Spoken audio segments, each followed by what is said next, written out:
এভাবেই দোলা পরিবহনের গ্লাস ভেঙে একে একে বের করে নেওয়া হচ্ছে আহতদের।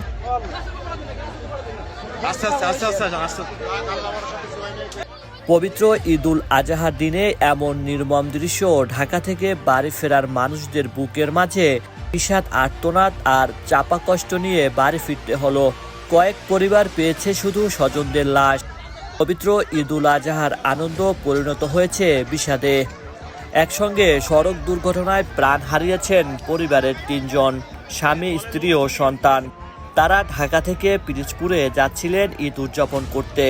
পথে ঢাকা গোপালগঞ্জ মহাসড়কে গোপালগঞ্জ সদর উপজেলার বেদগ্রাম এলাকায় দুর্ঘটনার শিকার হন। বৃহস্পতিবার বেলা 12টার দিকে বাস ও মোটরসাইকেলের সংঘর্ষে এই দুর্ঘটনায় মারা গেছেন ৫ জন। তাদের মধ্যে ৩ জন পিরোজপুরের নাজিরপুর উপজেলার এক পরিবারের সদস্য।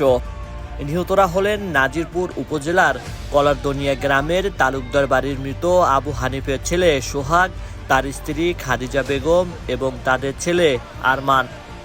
ঈদ উদযাপনের উদ্দেশ্যে বৃহস্পতিবার সকাল 10টার দিকে পরিবারসহ ঢাকার নারায়ণগঞ্জের পাগলা এলাকার আলীগঞ্জ থেকে দোলা পরিবহনের একটি বাসে বাড়ির উদ্দেশ্যে রওনা দেন সোহাগ।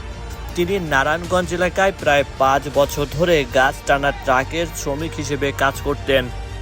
গোপালগঞ্জ সদর উপজেলার বেদগ্রাম এলাকায় পৌঁছালে একটি যাত্রীবাহী বাসের সঙ্গে বিপরীত দিক থেকে আসা মোটরসাইকেলের সংঘর্ষ হয়। ঘটনাস্থলে কয়েকজন নিহত হন। আহতদের উদ্ধার করে হাসপাতালে নেওয়া হলে আরও কয়েকজনের মৃত্যু হয়। Raju Shikdar Niloy, Pirojpur online news.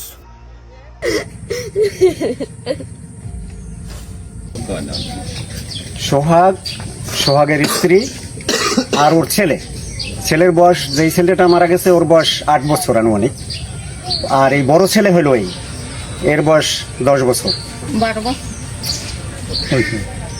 10 বছর। আর ওই যে সোহাগ আর সোহাগের স্ত্রী, ওরা তো ওই ছেলে সহ 3 জন মারা গেছে।